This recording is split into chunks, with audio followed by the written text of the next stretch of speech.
നമസ്കാരം, ഞാൻ ഉമേഷ് ശിവരാമൻ. 24 റൗണ്ടപ്പിലേക്ക് വിശദമായി. സംസ്ഥാനത്ത് പനി ബാധിക്കുന്നവരുടെ എണ്ണത്തിൽ കുറവില്ല. 11,050 പേർ ഇന്ന് ചികിത്സ നേടി. 3 പേർ പനി ബാധിച്ച് മരിച്ചു. 5 ദിവസത്തിന് ശേഷമാണ് ആരോഗ്യവകുപ്പ് രോഗികളുടെ കണക്ക് പ്രസിദ്ധീകരിച്ചത്. സർക്കാർ ആശുപത്രികളിൽ പനിക്ക് ചികിത്സ തേടിയെത്തുന്നത് പ്രതിദിനം 10,000-ലധികം രോഗികളാണ്. ഇന്ന് 11,050 പേർ പനി ബാധിതരായി. 3 പേരാണ് പനി ബാധിച്ച് മരിച്ചത്. 159 പേർക്ക് ഡെങ്കിപ്പനി സ്ഥിരീകരിച്ചപ്പോൾ 420 പേർ ഡെങ്കി ലക്ഷണങ്ങളോടെ ചികിത്സ തേടി. 42 പേർക്ക് H1N1, 32 പേർക്ക് മഞ്ഞപ്പിത്തവും 8 പേർക്ക് എലിപ്പനിയും സ്ഥിരീകരിച്ചു. മലപ്പുറം ജില്ലയിലാണ് പനി ബാധിതർ ഏറെയും. തിരുവനന്തപുരം, തൃശൂർ, കോഴിക്കോട് ജില്ലകളിൽ പ്രതിദിന രോഗികൾ 1000 കടന്നു. ഈ മാസം ഡെങ്കി കേസുകളുടെ വ്യാപനം കൂടുമെന്ന് ആരോഗ്യവകുപ്പ് നേരത്തെ മുന്നറിയിപ്പ് നൽകിയിട്ടുണ്ട്. കഴിഞ്ഞ 5 ദിവസമായി രോഗികളുടെ കണക്ക് സംബന്ധിച്ചുള്ള വിവരം വെബ്സൈറ്റിൽ പ്രസിദ്ധീകരിച്ചിരുന്നില്ല. ഇന്ന് രാവിലെയോടെയാണ് 30-ാം തീയതിക്ക് ശേഷമുള്ള രോഗികളുടെ കണക്ക് വെബ്സൈറ്റിൽ നൽകിയത്. MG Pratheesh, 24, Thiruvananthapuram. Hema committee report പുറത്തുവിടണമെന്ന് വിവരാവകാശ കമ്മീഷണർ.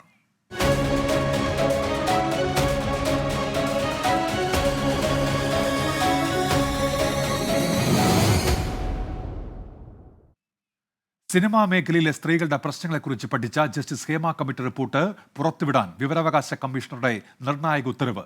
വ്യക്തികളുടെ സ്വകാര്യതയിലേക്ക് കടക്കാത്ത വിവരങ്ങൾ പുറത്തുവിടാനാണ് നിർദ്ദേശം. വിവരാവകാശ കമ്മീഷണറുടെ മാർഗനിർദ്ദേശം അനുസരിച്ച് റിപ്പോർട്ട് പുറത്തുവിടുമെന്ന് മന്ത്രി സജി ചെറിയാൻ പറഞ്ഞു. ഹേമ കമ്മീഷൻ റിപ്പോർട്ടിൽ ഒടുവിൽ വെളിച്ചം വീഴുന്നു. മുൻനിര നായകമാർ മുതൽ സാങ്കേതിക പ്രവർത്തകരായ സ്ത്രീകൾ വരെ സിനിമാ മേഖലയിൽ നേരിടുന്ന പ്രശ്നങ്ങളാണ് ഹേമ കമ്മീഷൻ പഠിച്ചത്. സമഗ്രമായ അന്വേഷണത്തിനൊടുവിൽ 2019 ഡിസംബർ 31 റിപ്പോർട്ട് നൽകി. സിനിമാ മേഖലയിലെ പല പ്രമുഖർക്കുമെതിരെ പരാമർശമുണ്ടെന്ന അഭ്യൂഹങ്ങൾ നിലനിൽക്കെ സർക്കാർ റിപ്പോർട്ട് പൊഴുത്തി. വ്യക്തികൾക്കെതിരെ മൊഴിയുണ്ടെന്ന സൂചനകൾ ശരിവെച്ചുകൊണ്ടാണ് റിപ്പോർട്ട് പുറത്തുവിടണമെന്ന വിവരാവകാശ കമ്മീഷൻ ഉത്തരവ്. റിപ്പോർട്ടിലെ വ്യക്തിവിവരങ്ങൾ ഉൾക്കൊള്ളുന്ന പാരഗ്രാഫുകൾ ഒഴിവാക്കി അപേക്ഷകർക്ക് റിപ്പോർട്ടിന്റെ പകർപ്പ് നൽകണം. ജൂലൈ 25-നകം ഉത്തരവ് നടപ്പിലാക്കണമെന്നാണ് നിർദ്ദേശം. കമ്മീഷണർ ആരെയും പേരെടുത്ത് വിമർശിച്ചിട്ടില്ലെന്നും സാങ്കേതിക പ്രശ്നങ്ങൾ പരിഹരിച്ച മാർഗനിർദ്ദേശങ്ങൾ നടപ്പാക്കുമെന്നും സജി ചെറിയാൻ പറഞ്ഞു. കമ്മീഷന്റെ റിപ്പോർട്ട് പ്രകാരം നിയമപരമായി പഠിച്ചിട്ട് ഏതൊക്കെ കാര്യങ്ങൾ പുറത്തുവിടണം എന്നത് സംബന്ധിച്ച് തീരുമാനിച്ച് അത് പുറത്തുവിടും. ഒരു വ്യക്തിയെ പേരെടുത്ത് ഹേമ കമ്മീഷൻ പറഞ്ഞിട്ടില്ല. ചില സംശയങ്ങൾ, ചില സാഹചര്യ തെളിവുകളൊക്കെയാണ് അവർ പറയുന്നത്. അത് വെച്ചുകൊണ്ട് നമുക്ക് നമ്മുടെ നിയമം അനുസരിച്ച് ഒരു കേസിനോ മറ്റു കാര്യങ്ങളോ നമുക്ക് പ്രൊസീഡ് ചെയ്യാൻ പറ്റില്ല. കൊച്ചിയിൽ നടി ആക്രമിക്കപ്പെട്ടതിന് പിന്നാലെ WCC മുഖ്യമന്ത്രിക്ക് നൽകിയ നിവേദനത്തിന്റെ അടിസ്ഥാനത്തിലാണ് ജസ്റ്റിസ് ഹേമ കമ്മിറ്റി രൂപീകരിക്കപ്പെട്ടത്. 24, തിരുവനന്തപുരം. പാനൂർ ബോംബ് സ്ഫോടന കേസിൽ 2 പ്രതികൾക്ക് കൂടി ജാമ്യം അനുവദിച്ചു. ഡിവൈഎഫ്ഐ പ്രവർത്തകരായ സായൂജ്, അമൽ ബാബു എന്നിവർക്കാണ് ജാമ്യം. കേസിൽ ഇതുവരെ 5 പ്രതികൾക്ക് ജാമ്യം കിട്ടി. 90 ദിവസത്തിനകം കുറ്റപത്രം നൽകാത്തതിന്റെ ആനുകൂല്യത്തിലാണ് പാനൂർ ബോംബ് സ്ഫോടന കേസിലെ പ്രതികൾക്ക് ജാമ്യം ലഭിച്ചത്. ഇന്നലെ 3 പ്രതികൾക്ക് ജാമ്യം ലഭിച്ചിരുന്നു. അരുൺ, ഷിബിൻലാൽ, അതുൽ എന്നിവർക്കാണ് ഇന്നലെ തലശ്ശേരി ജില്ലാ സെഷൻസ് കോടതി ജാമ്യം നൽകിയത്. വ്യത്യസ്ത ദിനങ്ങളിൽ അറസ്റ്റിലായതിനാൽ 90 ദിവസം പൂർത്തിയാകുന്ന മുറയ്ക്ക് ബാക്കിയുള്ള പ്രതികൾക്കും സ്വാഭാവിക ജാമ്യത്തിന് അർഹത നേടാനാകും. ഫോറൻസിക് ഫലം ലഭിക്കാത്തതാണ് കുറ്റപത്രം വൈകാൻ കാരണമെന്നാണ് പോലീസിന്റെ വാദം. കഴിഞ്ഞ ഏപ്രിൽ 5-നായിരുന്നു പാനൂർ മുളിയത്തോട് ബോംബ് നിർമ്മിക്കുന്നതിനിടെ സ്ഫോടനമുണ്ടായത്. സ്ഫോടനത്തിൽ കൈവേലിക്കൽ സ്വദേശി ഷെറിൻ കൊല്ലപ്പെട്ടിരുന്നു. ഷെറിനടക്കം 15 പേരെയാണ് കേസിൽ പ്രതി ചേർത്തത്. പ്രതികൾ ഡിവൈഎഫ്ഐ, CPIM പ്രവർത്തകരോ അനുഭാവികളോ ആണ്. 24, കണ്ണൂർ. ഇപ്പോൾ ഒരു വാർത്ത ബൽറാം നെടുങ്ങാടി ഡൽഹിയിൽ നിന്ന് റിപ്പോർട്ട് ചെയ്യുന്നുണ്ട്. കുൽഗാമിൽ 4 ഭീകരരെ സൈന്യം വധിച്ചു എന്നുള്ള വാർത്ത. ഏറ്റുമുട്ടൽ ഇപ്പോഴും തുടരുന്നുവെന്നാണ് ബൽറാം നെടുങ്ങാടി റിപ്പോർട്ട് ചെയ്യുന്നത് ഡൽഹിയിൽ നിന്ന്. പത്തനംതിട്ടയിൽ BJP വിട്ട കാപ്പ പ്രതിയെ CPIM മാലയിട്ട് സ്വീകരിച്ചതിൽ വിവാദം. ന്യായീകരിച്ച CPIM-ഉം വിമർശിച്ച BJP-യും രംഗത്ത്. പാർട്ടിയിലെത്തിയ ശരൺ ചന്ദ്രന്റെ പേരിൽ രാഷ്ട്രീയ കേസുകൾ മാത്രമാണ് ഉള്ളതെന്ന് CPIM പത്തനംതിട്ട ജില്ലാ സെക്രട്ടറി KP ഉദയഭാനു പ്രതികരിച്ചു.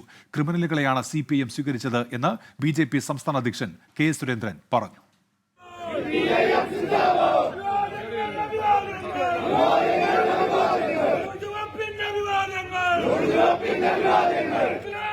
കഴിഞ്ഞ മാസം ജയിലിൽ നിന്നിറങ്ങിയ ശരൺ ചന്ദ്രൻ ഉൾപ്പെടെ BJP വിട്ടെത്തിയ 60ഓളം പേർക്കാണ് പത്തനംതിട്ട കുമ്പഴയിൽ CPIM സ്വീകരണം നൽകിയത്. മന്ത്രി വീണ ജോർജ് ഉദ്ഘാടനം ചെയ്ത പരിപാടിയിൽ ശരൺ ഉൾപ്പെടെയുള്ളവരെ മാലയിട്ട് സ്വീകരിച്ചത് CPIM പത്തനംതിട്ട ജില്ലാ സെക്രട്ടറി KP ഉദയഭാനു.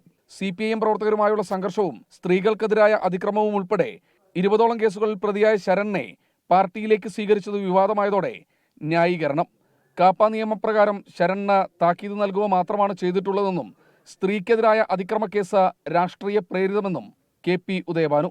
ക്രിമിനൽ പ്രവർത്തനങ്ങൾക്ക് ഉപയോഗിക്കുകയാണെന്ന് അവർക്ക് ബോധ്യമായതിൽ നിന്ന് അതിൽ നിന്ന് മോചനമായി കഴിഞ്ഞാലും മാധ്യമങ്ങൾ അവരെ വിടില്ല എന്നുള്ളതാണ്. സാമൂഹ്യ വിരുദ്ധൻ എന്ന് പറയുന്നത് പൊതുപ്രവർത്തകരുടെ പേരിൽ എടുക്കേണ്ട കേസല്ല എന്നുകൂടി നമ്മൾ മനസ്സിലാക്കും. നേരിന്റെ പാതയിലേക്ക് എത്തുന്നവരെ സ്വീകരിക്കുന്നതിൽ ഒരു തെറ്റുമില്ലെന്ന് മന്ത്രി വീണ ജോർജ്. CPM-നെ സംബന്ധിച്ചിടത്തോളം, പ്രസ്ഥാനത്തെ സംബന്ധിച്ചിടത്തോളം വളരെ വ്യക്തമായിട്ടുള്ള കാര്യം. അപ്പൊ അവർ പ്രവർത്തിച്ച കാലഘട്ടത്തിൽ മുൻപ് അവര് തെറ്റായ രാഷ്ട്രീയവും തെറ്റായ രീതികളും പിന്തുടർന്നവരാണെങ്കിൽ അത് ഉപേക്ഷിച്ച് അവർ ശരിയായ രീതിയിലേക്ക് വന്നിട്ടുള്ളവരാണ്. അതുകൊണ്ടാണ് അവർ ചെങ്കൊടി ഏന്താനായിട്ട് തയ്യാറായി വന്നിട്ടുള്ളത്. അത് പാർട്ടി ജില്ലാ സെക്രട്ടറി പറഞ്ഞിട്ടുണ്ട്. തെറ്റു ചെയ്തതിന്റെ പേരിൽ BJP ഒഴിവാക്കിയവരെയാണ് CPIM ഹരിചന്ദ്രനെ പോലെ സ്വീകരിച്ചതെന്ന് BJP സംസ്ഥാന പ്രസിഡന്റ് K. സുരേന്ദ്രൻ. ശരൺചന്ദ്രനെ സ്വീകരിച്ചതിൽ CPM-ൽ തന്നെ ഒരു വിഭാഗത്തിന് കടുത്ത അമർഷമുണ്ട്. ക്രിമിനൽ ബന്ധമുള്ളവരെ പാർട്ടി സംരക്ഷിക്കില്ലെന്ന് CPIM സംസ്ഥാന സെക്രട്ടറി MV ഗോവിന്ദൻ ദേശാഭിമാനിയിൽ എഴുതിയ ദിവസം തന്നെയാണ് പത്തനംതിട്ടയിലെ നേതൃത്വം കാപ്പ കേസ് പ്രതിയെ മാലയിട്ട് സ്വീകരിച്ചത്. വിവിധ ബ്യൂറോകൾക്കൊപ്പം 24 പത്തനംതിട്ട. നീറ്റ് UG കൗൺസിലിംഗിൽ ആശയക്കുഴപ്പം. ഇന്നത്തെ കൗൺസിലിംഗ് മാറ്റിവെച്ചെന്ന വാർത്ത കേന്ദ്ര ആരോഗ്യ മന്ത്രാലയം തള്ളി. തീയതി ഔദ്യോഗികമായി പ്രഖ്യാപിച്ചിട്ടില്ല എന്നാണ് വിശദീകരണം. ലക്ഷക്കണക്കിന് വിദ്യാർത്ഥികളുടെ ഭാവി പ്രതിസന്ധിയിലാക്കിയെന്ന് കോൺഗ്രസ് കുറ്റപ്പെടുത്തി. ഇന്ന് നടത്താനിരുന്ന നീറ്റ് UG കൗൺസിലിംഗ് മാറ്റിവെച്ചുവെന്ന റിപ്പോർട്ടുകൾക്കെതിരെയാണ് കേന്ദ്ര ആരോഗ്യ മന്ത്രാലയം രംഗത്തെത്തിയത്. നീറ്റ് UG കൗൺസിലിംഗ് തീയതി ഇതുവരെ ഔദ്യോഗികമായി പ്രഖ്യാപിച്ചിട്ടില്ല. ഇന്ന് തുടങ്ങുമെന്നത് അഭ്യൂഹം മാത്രമായിരുന്നുവെന്നാണ് വിശദീകരണം. ലക്ഷക്കണക്കിന് വിദ്യാർത്ഥികളുടെ ഭാവി അനിശ്ചിതത്വത്തിലായെന്നും സ്ഥിതി ഓരോ നിമിഷവും വഷളാകുന്നുവെന്നും കോൺഗ്രസ് കുറ്റപ്പെടുത്തി. बहुत ही बच्चे परेशान थे, बहुत ही घबराए हुए थे कि अगर काउंसलिंग नहीं रुकेगी तो हमारा भविष्य पूरी तरीके से अंधकार में हो जाएगा. तो ये रुकना, ये मैं समझता हूं कि जो हम लोगों ने ये बात उठाई, कांग्रेस पार्टी ने उठाई, कांग्रेस पार्टी ने मजबूती से बच्चों की लड़ाई लड़ी है और ये उसका परिणाम है. കേന്ദ്ര വിദ്യാഭ്യാസ മന്ത്രിയുടെ കഴിവില്ലായ്മയാണ് പ്രശ്നങ്ങൾക്ക് കാരണമെന്നും വിമർശനം.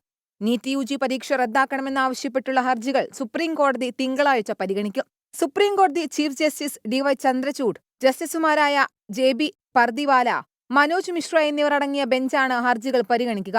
പരീക്ഷ റദ്ദാക്കാനാകില്ലെന്നാണ് കേന്ദ്ര സർക്കാരിന്റെയും നാഷണൽ ടെസ്റ്റിംഗ് ഏജൻസിയുടെയും നിലപാട്. 24 ഡൽഹി. മൂന്നാം നരേന്ദ്രമോദി സർക്കാരിന്റെ ആദ്യ സമ്പൂർണ്ണ ബജറ്റ് ഈ മാസം 23-ന് ധനമന്ത്രി നിർമ്മല സീതാരാമൻ ബജറ്റ് അവതരിപ്പിക്കും. പണപ്പെരുപ്പം നിയന്ത്രിക്കാനും മധ്യവർഗത്തെ തൃപ്തിപ്പെടുത്താനുമുള്ള പ്രഖ്യാപനങ്ങൾ ബജറ്റിലുണ്ടാകുമെന്നാണ് സൂചന. ട്രഷറി ബെഞ്ചിലെ അംഗബലം പരിഗണിച്ച് മാത്രമേ നരേന്ദ്രമോദി സർക്കാരിന് ശക്തമായ നിർദ്ദേശങ്ങൾ ബഡ്ജറ്റിൽ ഉൾപ്പെടുത്താനാകൂ. ഇപ്പോഴത്തെ സാഹചര്യത്തിൽ അതുകൊണ്ട് തന്നെ ജനപ്രിയ നിർദ്ദേശങ്ങൾ ബഡ്ജറ്റിന്റെ ഭാഗമാകും. പാർലമെന്റിന്റെ ബഡ്ജറ്റ് സമ്മേളനം ജൂലൈ 22-ന് ആരംഭിച്ച് ഓഗസ്റ്റ് 12-നാണ് അവസാനിക്കുക. ബഡ്ജറ്റ് സമ്മേളനം ആരംഭിക്കാനുള്ള തീയതി സംബന്ധിച്ച കേന്ദ്ര സർക്കാരിന്റെ ശുപാർശ രാഷ്ട്രപതി അംഗീകരിച്ചതായി പാർലമെന്ററി കാര്യമന്ത്രി കിരൺ റിജിജു അറിയിച്ചു. 23-ന് ലോക്സഭയിൽ രാവിലെ 11-നാണ് സമ്പൂർണ്ണ ബഡ്ജറ്റ് അവതരിപ്പിക്കുക. പണപ്പെരുപ്പം ഉയർന്നു നിൽക്കുന്നതിനാൽ RBI ഉടൻ പലിശ നിരക്ക് കുറയ്ക്കാൻ സാധ്യതയില്ല. അതിനാൽ പണപ്പെരുപ്പം നിയന്ത്രിക്കാനുള്ള പ്രഖ്യാപനങ്ങൾ വിപണിയിലുണ്ടാകുമെന്നാണ് കരുതുന്നത്.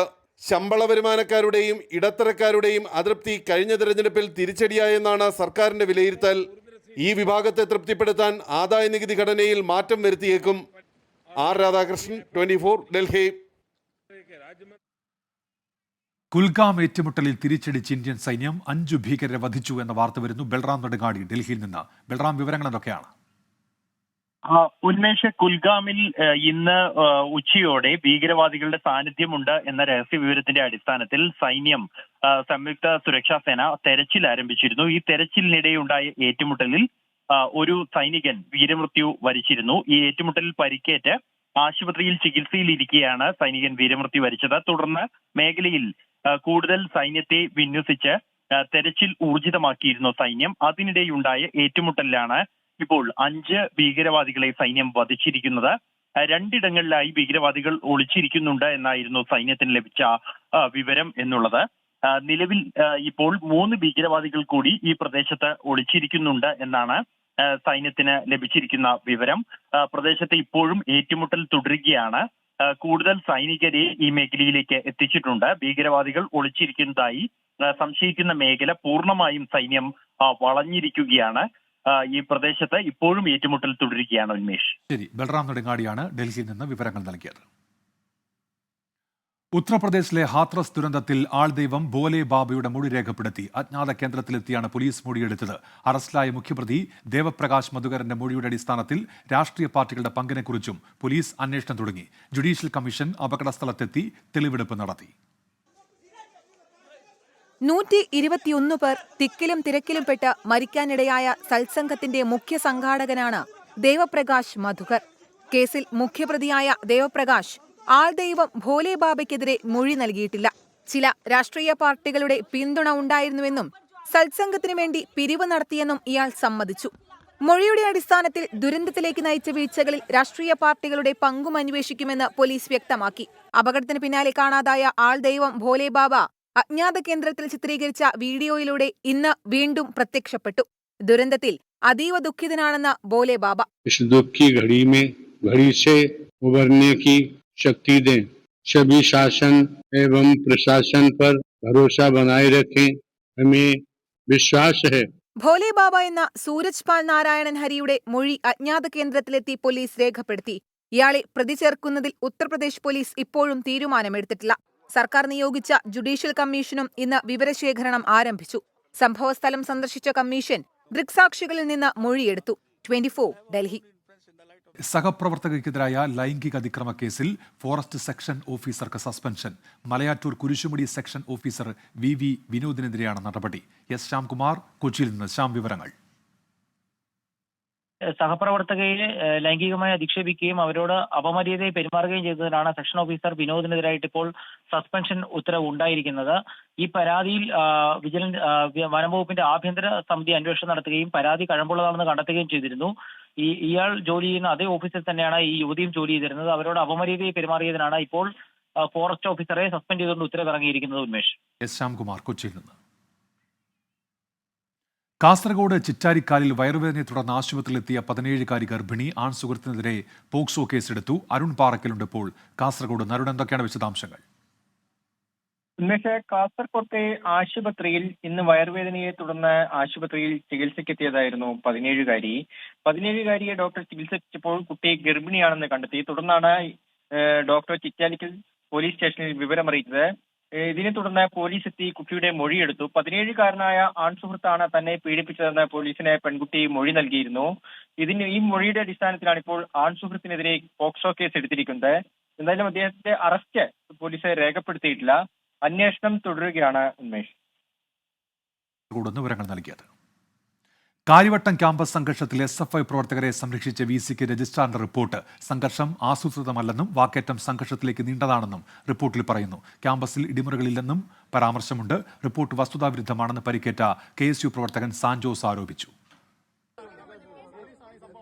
കേരള സർവകലാശാല രജിസ്ട്രാർ ഇന്നാണ് വൈസ് ചാൻസലർക്ക് റിപ്പോർട്ട് കൈമാറിയത്. കാര്യവട്ടം ക്യാമ്പസിൽ KSU SFI പ്രവർത്തകർ തമ്മിൽ സംഘർഷമുണ്ടായി. പുറത്തുനിന്ന് ജോഫിൻ എന്ന വ്യക്തി ക്യാമ്പസിൽ വന്നതിനെ ചൊല്ലിയാണ് തർക്കമെന്ന് റിപ്പോർട്ടിലുണ്ട്. വിദ്യാർത്ഥിനിയായ സഹോദരിയെ കോളേജിലെത്തിക്കാനാണ് ജോഫിൻ എത്തിയത്. ജോഫിനും സഹോദരിയും സാൻജോസും ഒരു ബൈക്കിലാണ് ക്യാമ്പസിലെത്തിയത്. ജോഫിൻ ഒറ്റയ്ക്ക് തിരികെ പോകുമ്പോൾ ഹോസ്റ്റലിനടുത്ത് വെച്ച SFI പ്രവർത്തകർ തടയുകയും താക്കോൽ ഊരിയെടുക്കുകയും ചെയ്തു. ഇതറിഞ്ഞാണ് സാൻജോസ് എത്തുന്നത്. തർക്കമായതോടെ ഇരുഭാഗത്തും കൂടുതൽ പേരെത്തി. തർക്കം സംഘർഷത്തിലേക്ക് നീങ്ങിയതോടെ സാൻജോസിനും SFI പ്രവർത്തകൻ അഭിജിത്തിനും പരിക്കേറ്റു. സാൻജോസിനെ ഇടിമുറിയിൽ കൊണ്ടുപോയെന്ന ആരോപണത്തിന് തെളിവില്ല. ആരോപണമുയർന്ന 121 നമ്പർ മുറി ഒരു ഗവേഷക വിദ്യാർത്ഥിയുടേതാണ്. ഈ ഭാഗത്തെ CCTV ക്യാമറകൾ പ്രവർത്തനരഹിതമാണെന്നും റിപ്പോർട്ടിലുണ്ട്. എന്നാൽ രജിസ്ട്രാറുടെ റിപ്പോർട്ട് വാസ്തവവിരുദ്ധമെന്ന് സാൻജോസ് ആരോപിച്ചു. ആ റിപ്പോർട്ട് ആരെയൊക്കെയോ സംരക്ഷിക്കാൻ വേണ്ടി ആരുടെയൊക്കെയോ സമ്മർദ്ദം കൊണ്ട് അധ്യാപകർ ചെയ്തിരിക്കുന്നതെന്ന് തന്നെയാണ് ഞാൻ കരുതുന്നത്. ഫോൺ വഴിയാണ് അവർ അധ്യാപകരിൽ നിന്ന് മൊഴിയെടുത്തത്. അത് പ്രകാരം ഞാൻ അവരോട് പറഞ്ഞ കാര്യങ്ങളൊന്നും അല്ല അവരതിനകത്ത് രേഖപ്പെടുത്തിയിരിക്കുന്നത്. അധ്യാപകരിൽ നിന്ന് നീതി പ്രതീക്ഷിക്കുന്നില്ലെന്നും അന്വേഷിച്ച അധ്യാപകർ ഇടത് സംഘടനാ അംഗങ്ങളാണെന്നും സാൻജോസ് ആരോപിച്ചു. 24 തിരുവനന്തപുരം. ഇവരിൽ നിന്ന് ഞാൻ പ്രതീക്ഷിക്കുന്നില്ല. കോൺഗ്രസിലെ കൂടോത്ര വിവാദത്തിൽ കടുത്ത വിമർശനവുമായി യൂത്ത് കോൺഗ്രസ്. പണിയെടുക്കേണ്ടതിന് പകരം കൂടോത്രം ചെയ്തു നടന്നാൽ പാർട്ടി ഉണ്ടാകില്ലെന്ന് യൂത്ത് കോൺഗ്രസ് സംസ്ഥാന വൈസ് പ്രസിഡന്റ് അബിൻ വർക്കി പറഞ്ഞു. കൂടോത്രത്തെക്കുറിച്ച് തനിക്കറിയില്ല എന്നായിരുന്നു രമേശ് ചെന്നിത്തലയുടെ പ്രതികരണം. പണിയെടുക്കാതെ ഈ പാർട്ടിയിൽ ഏതായാലും പാർട്ടി ഉണ്ടാകില്ല. സത്യത്തിൽ ഈ കൂടോത്രക്കാരൊക്കെ വിചാരിക്കുന്നത് ഇത് 21-ാം നൂറ്റാണ്ടാണെന്നും 2024 ആണെന്നും ഈ പാർട്ടി എന്ന് പറഞ്ഞാൽ ഈ രാജ്യത്തോട് സയന്റിഫിക് ടെമ്പർ എന്ന വാക്ക് ഇവിടെ പറഞ്ഞു തീർത്ത അല്ലെങ്കിൽ പ്രതിഫലിപ്പിച്ച ജവഹർലാൽ നെഹ്റുവിന്റെ പാർട്ടിയാണ്. കുറ്റ്യാടിയിൽ നടന്ന Youth Congress Young India booth level leaders മീറ്റിലാണ് അബിൻ വർക്കി നേതാക്കൾക്കെതിരെ വിമർശനം ഉന്നയിച്ചത്. പണിയെടുക്കാതെ കൂടോത്രം ചെയ്താൽ ആരും നേതാക്കന്മാരാവില്ല. നെഹ്റുവിന്റെ പാർട്ടിയിലെ പിന്തുടർച്ചക്കാരാണെന്ന് മറക്കരുതെന്നും അബിൻ വർക്കി പറഞ്ഞു. കോൺഗ്രസിൽ കൂടോത്രം ഉണ്ടോ എന്ന് തനിക്കറിയില്ലെന്നായിരുന്നു വിഷയത്തിൽ രമേശ് ചെന്നിത്തലയുടെ പ്രതികരണം. ഒരിക്കലും ഉണ്ടായിട്ടില്ല. എനിക്ക് അതിനെപ്പറ്റി അറിയില്ല എന്താ സംഭവം. KPC പ്രസിഡന്റുമായിട്ട് സംസാരിക്കാൻ അവസരം കിട്ടിയില്ല. എന്താണ് സംഭവിച്ചതെന്ന് അറിയില്ല. നിങ്ങൾ അദ്ദേഹത്തോട് ചോദിക്കുക. ദുഷ്കർമ്മികളായ രാഷ്ട്രീയ മത നേതാക്കളെ പൊതുസമൂഹം ഒറ്റപ്പെടുത്തണമെന്ന് ചെറിയാൻ ഫിലിപ്പ് അഭിപ്രായപ്പെട്ടു. KPCC അധ്യക്ഷൻ K സുധാകരന്റെ വീട്ടിൽ നിന്ന് കൂടോത്രം പുറത്തെടുക്കുന്നതിന്റെ വീഡിയോ കോൺഗ്രസിന് വലിയ നാണക്കേടായിരിക്കുകയാണ്. 24 കോഴിക്കോട്. BJPയിലേക്ക് പോകുന്നുവെന്ന വാർത്ത നിഷേധിച്ച് തൃശൂർ മേയർ. കേന്ദ്രമന്ത്രി സുരേഷ് ഗോപിയുമായി നടന്നത് മന്ത്രി എന്ന നിലയിലുള്ള ആശയവിനിമയം മാത്രമാണെന്നും രാഷ്ട്രീയം കലർത്തേണ്ടതില്ലെന്നും മേയർ MK വർഗീസ് വ്യക്തമാക്കി. മേയറെ പുകഴ്ത്തി വീണ്ടും സുരേഷ് ഗോപി രംഗത്തെത്തി. തെരഞ്ഞെടുപ്പ് പ്രചാരണ കാലത്തുണ്ടായ വിവാദം അവസാനിക്കാതെ തുടരുമ്പോഴാണ് സുരേഷ് ഗോപിയുമായുള്ള കൂടിക്കാഴ്ചയെക്കുറിച്ച് മേയർ വീണ്ടും വിശദീകരിക്കുന്നത്. അയ്യന്തോളിൽ ഇന്നലെ നടന്ന പൊതുപരിപാടിയിൽ ഇരുവരും തമ്മിൽ സംസാരിച്ചതിലും പരസ്പരം പ്രശംസിച്ചതിലും രാഷ്ട്രീയം കാണേണ്ടതില്ല. നാടിന്റെ വികസനത്തിനായി കേന്ദ്രമന്ത്രിയിൽ പ്രതീക്ഷയർപ്പിക്കുന്നതിൽ തെറ്റില്ലെന്നും MK വർഗീസ് പറയുന്നു. അതിനകത്തൊരു രാഷ്ട്രീയം എന്താണെന്ന് എനിക്കിപ്പോഴും മനസ്സിലാവുന്നില്ല. ഞാൻ എന്താണ് ചെയ്തത്? അദ്ദേഹത്തിന് കൊണ്ടുവരുന്ന വലിയ പദ്ധതികൾ കൊണ്ടുവരട്ടെ എന്ന് തന്നെയാണ് എൻ്റെ ആഗ്രഹം.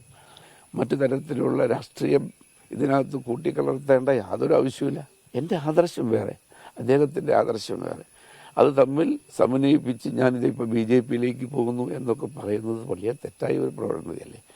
തൃശൂർ മേയറെ പോലെ ഉയർന്ന ചിന്താഗതിയുള്ള ഭരണകർത്താക്കൾ വരട്ടെയെന്ന് മേയറെ പുകഴ്ത്തി സുരേഷ് ഗോപി. അങ്ങനെയൊക്കെയുള്ള ജനങ്ങൾക്ക് ഗുണകരമാവുന്ന ചിന്താഗതിയുള്ള ഭരണകർത്താക്കൾ വരട്ടെ, ധാരാളം. Thank you.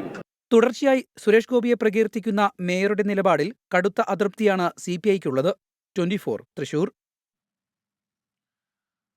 Kozhikode മുതലക്കുളത്ത് gas cylinder പൊട്ടിത്തെറിച്ചുണ്ടായ തീപിടുത്തത്തിൽ ഗുരുതരമായി പൊള്ളലേറ്റ് ചികിത്സയിലിരുന്നയാൾ മരിച്ചു. മലപ്പുറം വണ്ടൂർ സ്വദേശി കുത്തുബ്ദീനാണ് മരിച്ചത്. രാഹുൽ സുരേഷുണ്ട് കോഴിക്കോട് നിന്ന്. രാഹുൽ, വിവരങ്ങൾ എന്തൊക്കെയാണ്? ഉന്മേഷ്, ഇന്നലെ രാവിലെ 7 മണിയോടുകൂടിയായിരുന്നു കോഴിക്കോട് മുതലക്കുളത്ത് ഈ അപകടം ഉണ്ടാവുന്നത്. ഗ്യാസ് സിലിണ്ടറിൽ നിന്നും തീ പടർന്നതോടെ വലിയ രീതിയിൽ തീ ആളിക്കത്തുകയും വലിയ രീതിയിലുള്ള തീപിടുത്തം ഉണ്ടാവുകയുമായിരുന്നു. 40% പൊള്ളലേറ്റ മലപ്പുറം വണ്ടൂർ സ്വദേശിയായ കുത്തുബുദ്ദീൻ കോഴിക്കോട്ടെ സ്വകാര്യ ആശുപത്രിയിൽ ചികിത്സയിൽ തുടരുകയായിരുന്നു. അല്പം മുമ്പാണ് മരണം സ്ഥിരീകരിച്ചിട്ടുള്ളത്. പോസ്റ്റ്മോർട്ടം നടപടികൾ പൂർത്തിയാക്കി നാളെ മൃതദേഹം ബന്ധുക്കൾക്ക് വിട്ടുകൊടുക്കും. 2 പേരായിരുന്നു ഈ ഹോട്ടലിലെ ജീവനക്കാരായി ഉണ്ടായിരുന്നത്. ഈ കുത്തുബുദ്ദീന് വലിയ രീതിയിൽ തീ പടർന്നതോടെ പുറത്തേക്ക് ഇറങ്ങാൻ സാധിച്ചില്ല. തുടർന്ന് വീപ്പയിൽ വെള്ളം നിറച്ചിരുന്ന വീപ്പയിൽ അഭയം തേടുകയായിരുന്നു. അങ്ങനെയാണ് 40% പൊള്ളലേറ്റത്. ഗുരുതരമായി പരിക്കേറ്റ് ചികിത്സയിൽ ഇരിക്കെയാണ് മരണം സംഭവിച്ചിട്ടുള്ളത്. ഉന്മേഷ്. ശരി, രാഹുൽ സുരേഷാണ് വിവരങ്ങൾ നൽകിയത്. ഇന്ത്യയിലെ വിവിധ സംസ്ഥാനങ്ങളിലെ മലയാളികളുടെ കൂട്ടായ്മയായ AIMAയുടെ 17ാമത് ദേശീയ സമ്മേളനത്തിന് പ്രൗഢോജ്വല തുടക്കം. ഹൈദരാബാദിലെ നാഷണൽ ഇൻസ്റ്റിറ്റ്യൂട്ട് ഓഫ് MSME ക്യാമ്പസിലാണ് സമ്മേളനം. എയ്മ ദേശീയ പ്രസിഡന്റ് ഗോകുലം ഗോപാലൻ പതാക ഉയർത്തിയതോടെയാണ് സമ്മേളനത്തിന് തുടക്കമായത്. 2007 ആരംഭിച്ച ഈ സംഘടന 2024 വളരെ നല്ല രീതിയിൽ നടന്നുകൊണ്ടിരിക്കുന്ന ഒരു സംഘടനയായിരുന്നു കാണുക. ഇതിന്റെ പിന്നിൽ പ്രവർത്തകർ നന്ദിയോടെ ഓർക്കുകയാണ്. സമൂഹത്തിലെ ഏറ്റവും വേദന അനുഭവിക്കുന്ന കഷ്ടപ്പെടുന്ന ഒരു തലത്തിലേക്ക് നമ്മൾ ഇറങ്ങിച്ചെല്ലുകയാണെങ്കിൽ അവരുടെ പ്രശ്നങ്ങളെ നമ്മൾ പരിഹരിക്കുകയാണെങ്കിൽ തീർച്ചയായും നമുക്ക് ഈ സംഘടന ഇന്ത്യയിലെ ഏറ്റവും പ്രധാനപ്പെട്ട സംഘടനയിൽ തന്നെ. ഗാനരചയിതാവും പ്രഭാഷകനുമായ രാജീവ് ആലുങ്കൽ സമ്മേളനത്തെ അഭിസംബോധന ചെയ്തു. നാളെ നടക്കുന്ന സമാപന ചടങ്ങിൽ കലാസാംസ്കാരിക പ്രവർത്തകനും എഴുത്തുകാരനുമായ സൂര്യകൃഷ്ണമൂർത്തിക്ക് എയ്മ അക്ഷരമുദ്ര പുരസ്കാരം സമ്മാനിക്കും. 27 സംസ്ഥാനങ്ങളിൽ നിന്നുള്ള പ്രതിനിധികളാണ് സമ്മേളനത്തിൽ പങ്കെടുക്കുന്നത്. നടൻ ജയസൂര്യ ഉൾപ്പെടെയുള്ള സാമൂഹിക സാംസ്കാരിക രാഷ്ട്രീയ രംഗത്തെ പ്രമുഖർ പങ്കെടുക്കും. വിവിധ കലാപരിപാടികളും ഉണ്ടാകും. എയ്മ തെലങ്കാന ആന്ധ്രാപ്രദേശ് യൂണിറ്റുകൾ സംയുക്തമായാണ് സമ്മേളനത്തിന് ആതിഥ്യമരുളുന്നത്. 24 ഹൈദരാബാദ്. സൂറത്തിൽ ഇപ്പോൾ കെട്ടിടം തകർന്ന ഒരാൾ മരിച്ചു എന്നുള്ള വാർത്ത കൂടി വരുന്നുണ്ട്. 24 റൗണ്ട് അപ്പ് ഇതോടെ പൂർത്തിയാവുകയാണ്.